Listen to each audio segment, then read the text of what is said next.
याद दिला दिया आपने।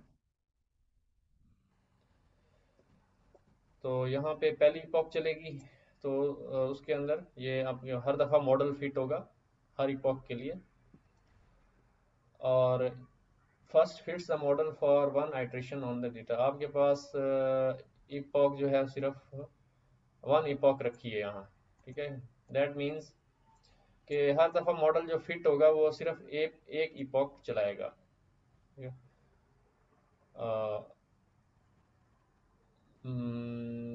अच्छा, लेकिन यहाँ पे जो है ये दो इपॉक चलाएगा, फिर तीन, ये चेंज नहीं हो जाएगी वैल्यू हर दफ़ा?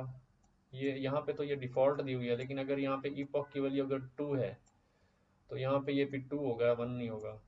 अगर 3 है तो यहाँ 3 होगा, अगर 60 है तो यहाँ फिर 60 आएगा। ऐसे ही है मॉडल डॉट फिट। ऊपर बताया हुआ है ना, train the model for 60 box. Fits the model for, नहीं यहाँ ऊपर ऊपर ऊपर क्या? ये ऊपर ऊपर ऊपर वाली लाइन। ये ट्रेन वाली। The model for. ये। अच्छा, चलो इसको अभी रन करके देखते हैं, फिर हम इसको डाइसेक्ट करते हैं। 40, ये है जी सैंपल, ये सैंपल वाला यहाँ पे इसने कहाँ यूज़ किया है? सैंपल मॉडल, ये यहाँ पे next index, next char next charge next index, next index, generate text is equal plus plus is equal to next char, generate text is equal to generate text one to the end, one to the end. ठीक है, run करके देखते हैं इसको फिर, और इसको हम समझने की कोशिश करते हैं।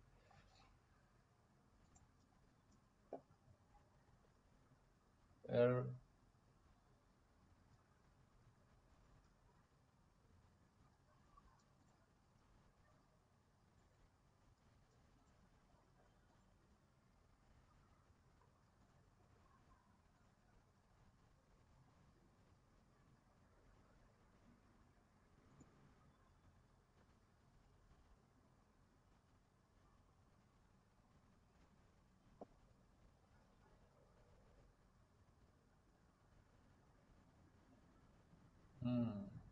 तो टाइम लेगा बहुत सारा, इसको ना उस पे करते हैं।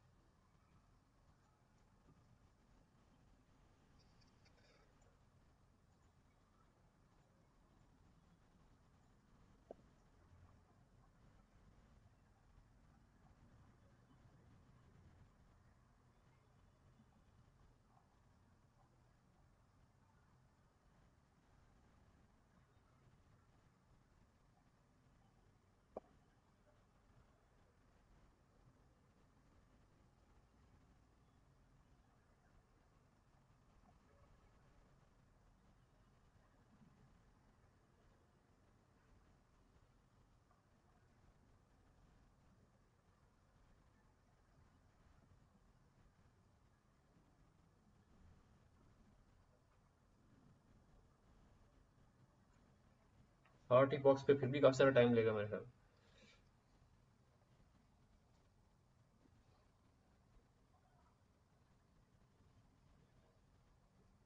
यहाँ पे टेक्स्ट हमें दिखाएगा हर टेम्परेचर के ऊपर, नए टेम्परेचर के ऊपर जो टेक्स्ट जनरेट हो रहा है ना, वो भी हमें दिखाएगा।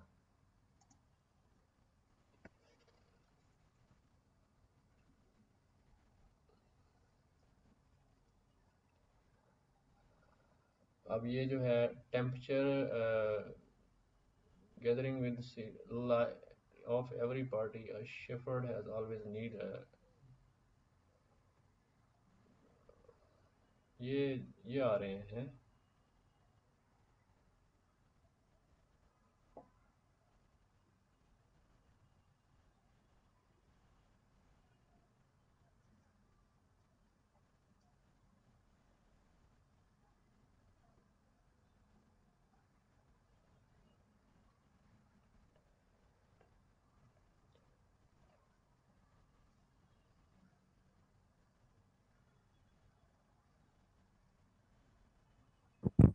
अच्छा, हमने ऊपर कुछ टेक्स्ट तो दिया नहीं है, आई थिंक।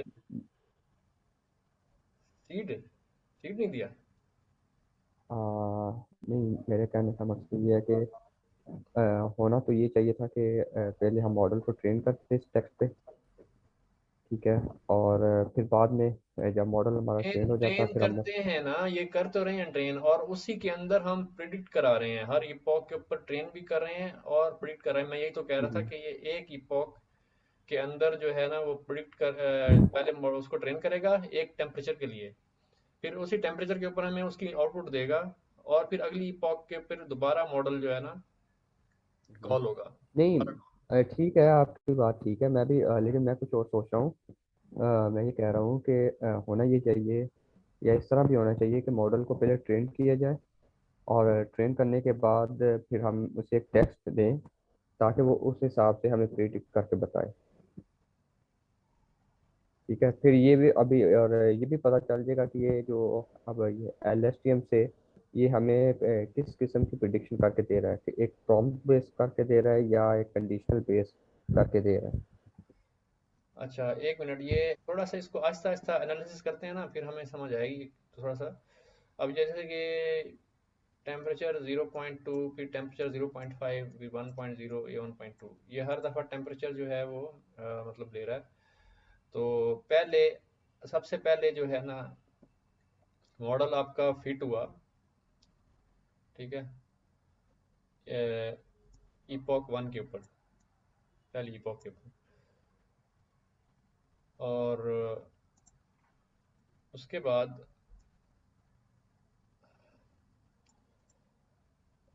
रैंड इंट, अच्छा देखें ना, ये रेंडमली उठा रहा है, ठीक है, ये रैंडमली ले रहा है एक, ये जो है ना एक मेरे ख्याल में एक सीड है जो ले रहा है ये यहाँ से ये random dot rand int start index ले रहा है जो कि किसी सेंटेंस का, ज़ीरो से लेंथ टेक्स्ट, आपका लेंथ टेक्स्ट जो है ना 6 लाख है, ठीक है, 6 लाख आपके पास सेंटेंस है। तो ज़ीरो से लेके 6 लाख तक जो रेंज है, minus max length, minus max length इसमें से 60 माइनस कर दिए, और -1, तो ये क्या आया, ये 6 लाख, ये आपका 60 है, और ये -1, मतलब 61 जो है ना माइनस किया आपने, आपकी जो टोटल आपकी लेंथ है उसकी, ये इसमें से 61 माइनस किया, ऐसे ही है ना। तो यहाँ से एक रैंडम इंटीजर उठाया है स्टार्ट इंडेक्स, यानी एक रैंडमली स्टार्ट इंडेक्स लिया है पूरे उसमें से, और जनरेटेड टेक्स्ट उसमें से स्टार्ट इंडेक्स, स्टार्ट इंडेक्स उसमें से एक चंक उठाया है रैंडमली, ठीक है। यहाँ पे अब कोई थ्री या उसका कोई नहीं है कॉन्सेप्ट के, थ्री का स्टेप लेना है एटसेट्रा, रैंडमली एक सेंटेंस दी है, ठीक है। तो उसको टेक्स्ट हमने एक लिया है जिसके ऊपर वो यही सैंपल जिसकी आप बात कर रहे हैं, ये एक रैंडमली वहां से एक सेंटेंस ले रहा है, ठीक है। तो ये जो है हम उसको एज अ सीड दे रहे हैं मेरा ख्याल में, ठीक है, ये एक सीड दिया हमने उसको। उसके बाद आपके पास टेम्परेचर की लिस्ट है, और प्रिंट टेम्परेचर, अभी हमने हमने अभी अब तक हमने कोई प्रिडिक्शन नहीं कराई, प्रिडिक्शन यहाँ हो रही है आके। तो टेम्परेचर ये है मिसाल के तौर पे 0.2, उसके ऊपर जो है ये हमारे पास एक स्ट्रिंग है जो कि हमने रैंडमली ली है वहाँ से 60 वर्ड्स की, लेकिन मुझे ये समझ नहीं आई कि ये यहाँ पे ना ये माइनस क्यों किया है इसमें से, ये किसी को अगर समझ आए तो बता, तब हाँ सही है, समझ गया हूँ। किसी को समझ आया तो बताएं, फिर मैं बताऊंगा, मैं आपको बताता हूँ। जी सर, क्योंकि आपने स्टार्ट लेने के बाद 60 कैरेक्टर्स भी लेने हैं ना। अगर आप इसको माइनस नहीं करेंगे तो वो स्टार्ट एंड से भी कर सकता है, 6 लाख से भी स्टार्ट कर सकता हाँ, अगर 6 लाख मिसाल के तौर पे रैंडमाइजेशन में अगर ये वाला आ जाए आखिरी, ये वाला, तो फिर वो 60 कहाँ से लेगा, वो तो आखिरी आ गया। तो दैट्स वाई उसको पहले ही माइनस कर दिया, ताकि अगर ये नंबर आए भी सही तो वो माइनस होके तो हमारे पास 60 करेक्टर्स आ जाएं आखिरी आखिरी, मतलब in case the worst case scenario. ठीक है। है। अच्छा सर, मैं ना आपको एक पिक्चर सेंड कर रहा हूँ, जी, ज़रा देखिएगा, फिर मैं उस पर बात करता हूँ। ठीक है। पिक्चर भेजें।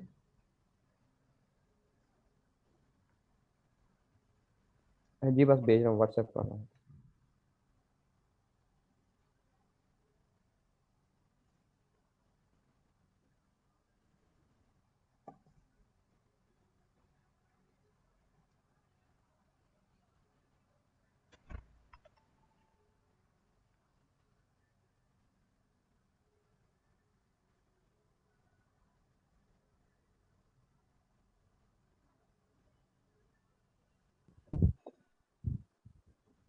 हाँ, जी हाँ, मैं ये चाह रहा हूँ कि ये देखें कि हम अब ये टेक्स्ट तो जनरेट करके दे रहा है, लेकिन हमें ये नहीं पता कि हमें ये टेक्स्ट सही जनरेट करके दे भी रहा है या नहीं दे रहा। तो होना ये चाहिए कि अगर हम अब मॉडल ट्रेन कर चुके हैं अपना, और ट्रेन करने के बाद हम उस इसी तरह का टेक्स्ट दें, जैसे यहाँ पे मैंने दिया हुआ है कि आई हैव अ ड्रीम, और फिर वो उसके मुताबिक मुझे एक टेक्स्ट जनरेट करके दे, जितनी जिस हिसाब से मैं उसे लेंथ डिफाइन कर दूँ या टेम्परेचर बता दूँ, या और भी इसके पैरामीटर्स होते हैं वो भी देने के बाद। तो अभी ये जो प्रेडिक्शन मेरी की हुई है ये भी थोड़ी गलत है, क्योंकि मैंने मैक्सिमम लेंथ 200 डिफाइन की हुई है, लेकिन वो पूरा जनरेट नहीं कर रहा। तो हाँ जी। बहरहाल ये तो ट्रांसफार्मर पे है, लेकिन बहरहाल ये एलएसटीएम पे अगर मतलब मैं ये चाह रहा था कि इस तरह हो कि हम अगर एक टेक्स्ट दें और उस टेक्स्ट के हिसाब से हमें टेक्स्ट मेरे को ख्याल में जनरेट करके आप देना आपने है। आपका जो केस है ना, ये बहुत जेनेरिक है, यानी कि बहुत कोई बड़ी डिक्शनरी है या कॉर्पस बहुत बड़ा है, ताकि क्योंकि उस कॉर्पस में जो है आप कुछ भी दें तो आपको नेक्स्ट वर्ड दें। ठीक है। जी जैसे हाँ। आप ना, अगर आप गूगल कीबोर्ड यूज करते हैं, आपकी ना वर्ड रिकमेंडेशन आती है। ठीक है। हम्म, आपने एक सेंटेंस लिखा है, उसके आगे आपकी रिकमेंडेशन आ जाती है। तो ये एक बहुत जी बड़ा हाँ। कॉर्पस होगा जो कि बहुत सारे सिनेरियोज को कवर कर रहा होगा। अगर मैं मिसाल के तौर पे ना गूगल कीबोर्ड के अंदर, जी बोर्ड के अंदर, अगर मैं ना कोई साइंटिफिक टर्म लिखता हूँ ना, तो उसके साथ उसकी साइंटिफिक रिकमेंडेशन आ जाएगी। अगर मैं कोई हम्म, पॉलिटिकल लिखूंगा ना, मिसाल है मैं डेमोक्रेसी लिखता हूँ, तो उसके आगे जो जी रिकमेंडेशन होगी ना, वो भी पॉलिटिकल वर्ड की आएगी। जी। तो ये क्योंकि एक ये भी जी जी, जी जी जी जी। बताएं आप। मैं ये आप ये जो अभी मैंने सेंड किया ये भी प्रॉम्प्ट बेस है, लेकिन एक कंडीशनल बेस भी होता है कि अगर मैं सिर्फ छोटा सा टेक्स्ट दे दूं, या आई हैव भी मैं दे देता हूँ, लेकिन वो उसे स्टार्ट पे जनरेट नहीं करेगा, उस पे वो पूरा पैराग्राफ मुझे जनरेट करके देगा उस टेक्स्ट के हिसाब से। तो बहरहाल चलें ठीक है, ये भी मतलब इससे भी देखते हैं कि ये कि क्या सीन हो रहा है इसमें। पहले तो क्योंकि यार ये तो हम पहली दफा पढ़ रहे हैं ना, तो अभी तो हम उसको ग्रेस्प करने की कोशिश कर रहे हैं। तो क्योंकि अगर हम बेसिक्स से चलेंगे तो आगे जाएंगे ना। तो ये तो अभी बेसिक स्टार्ट है, जैसे कि हमें अभी इसको ग्रेस्प करके और आगे चलेंगे। ये एक यूं समझे, अगर आप ट्रांसफार्मर्स भी कर रहे हैं तो यही बेसिस है, क्योंकि आप इसी आइडिया को लेके आगे फिर ट्रांसफार्मर्स भी अप्लाई करेंगे। जी हाँ। तो तो ये जो है बेसिकली क्या हो रहा है कि फिर उसके बाद यहाँ पे वो ले रहा है। एक मिनट, यहाँ पे थोड़ा सा शायद मिस्टेक है। And, हाँ, ये वाली लूप इसके अंदर थी।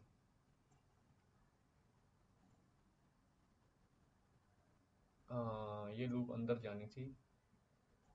ओके, गलती हो गई है, गलती हो गई है। ये वाली लूप इसके अंदर है, ताकि जब एक वैल्यू लेगा तो फिर उसके ऊपर ये अंदर वाली लूप चलेगी। तो मेरा ख्याल में ये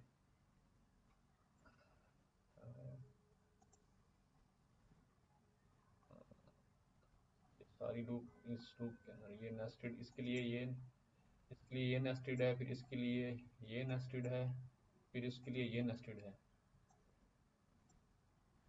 काफ़ी सारा गड़बड़ हो गया।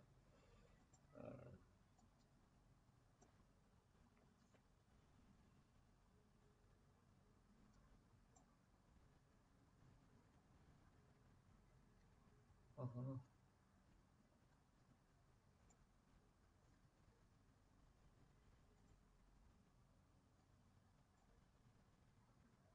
ये ऐसे है।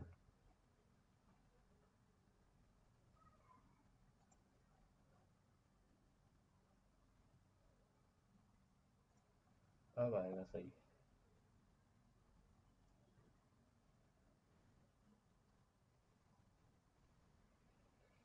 तो यहाँ बेसिकली पहली वैल्यू लेगा टेम्परेचर की, उसके बाद ये दिखाएगा कि जी ये हमारा एक सीड है। ठीक है, ये एक सीड है जो हमने पहले से ले लिया है। रेंडमली 60 करेक्टर्स का एक सेंटेंस ले लिया है। ठीक है, उसके बाद जो है for I in range 400 sampled is equal to np dot zeros 1 max length charge। ये जो है आई 400 क्यों लिया है? आई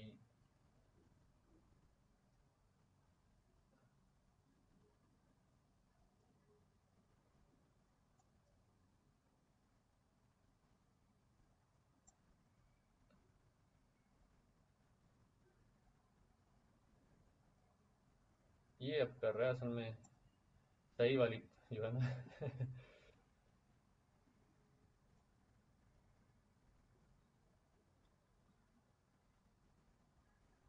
कर तो सही रहा, लेकिन वो भी अभी नहीं है, सही नहीं है ना।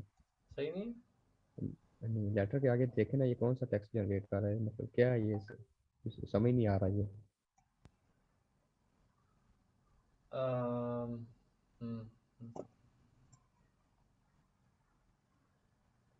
नेक्स्ट करेक्टर वो प्रिंट किया जा रहा है ना उसके आगे कि प्रिडिक्शन कौन सी आएगी, क्योंकि हर ये आपके ना ये किसको कॉल कर रहा है बोला, ये आपके इसको करो सैंपल को कॉल कर रहा है, क्योंकि वो सैम्पलिंग हो रही है ना।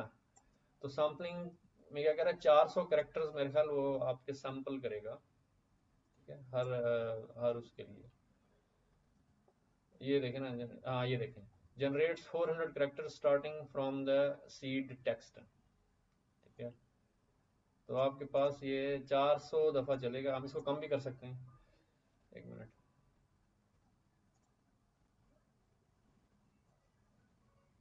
लेकिन 400 तो कब के हो गए हैं।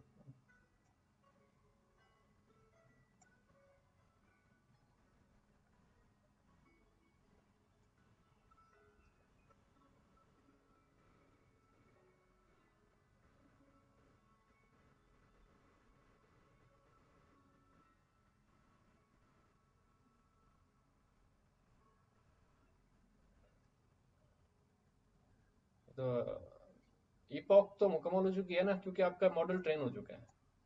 अब वो आगे प्रिडिक्शन जो है ना वो हो रही है।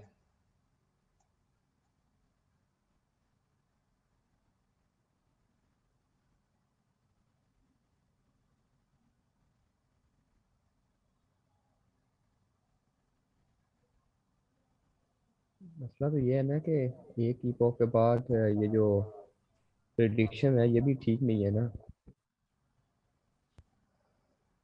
सर ये जो लास्ट वाली 4 लाइंस है ना, ये सबसे इनर लूप में नहीं है, उससे आउटर लूप में है, सबसे लास्ट वाली ये 4 वाली 5 लाइंस। अगर बिल्कुल आप जाइएगा जरा बुक में देखिएगा। अच्छा एक मिनट, ये गलत हो गया ना। सही, ये बाहर है 6 लाइन्स है, ये गलती हो गई, इसीलिए गलत हो रहा है।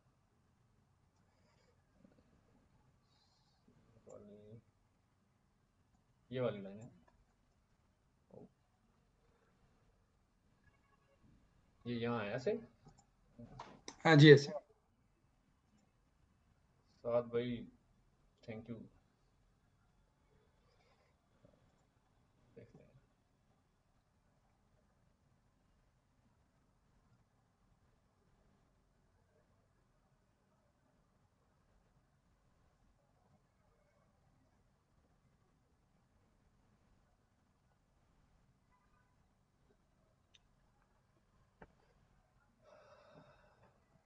अच्छा, इसमें हमने समझना ये है ना कि हो क्या रहा। पहले तो ये सीड आ गया ना, पहले हमने एक रैंडमली एक टेक्स्ट उठाया वहाँ से, ठीक है, विदाउट एनी डिस्टिंक्शन के 3 का स्टेप लेना है या व्हाट्सएवर, ठीक है। बस हमने एक रैंडमली एक टेक्स्ट उठाया वहाँ से, उस टेक्स्ट को हमने पहले प्रिंट कराया कि जी इस टेम्परेचर के ऊपर, मतलब सीड टेक्स्ट ये था, ठीक है, सीड टेक्स्ट ये था।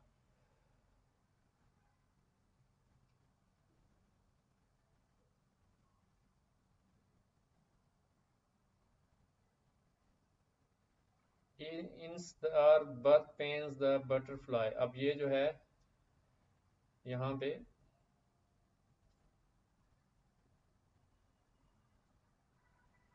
फोर 400 आइट्रेशंस करेगा। अब ये टेम्परेचर 0.5 स्टार्ट हो गया जी। अब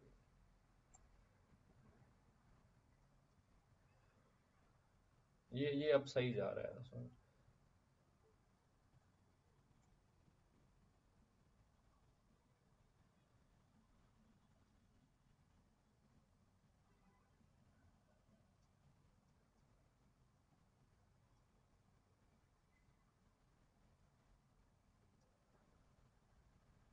तो टीवी आउट,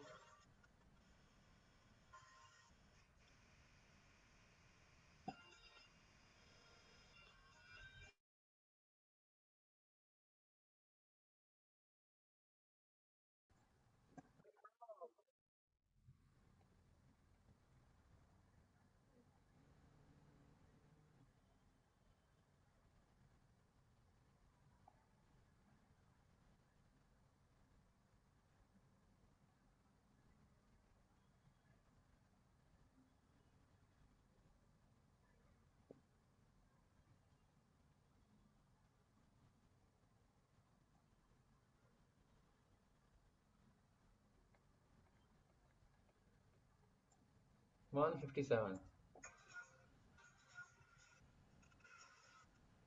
इसको फिर डाइसेक्ट करें, मैं भी करूँगा, तो इंशाल्लाह फिर इसको कल डिस्कस करते हैं मज़ीद आगे, ठीक है। अब टाइम भी ख़त्म हो गया, तो इंशाल्लाह फिर कल जो है करते हैं, ठीक है जी। ओके सर, अल्लाह हाफिज़। अल्लाह हाफ़िज़।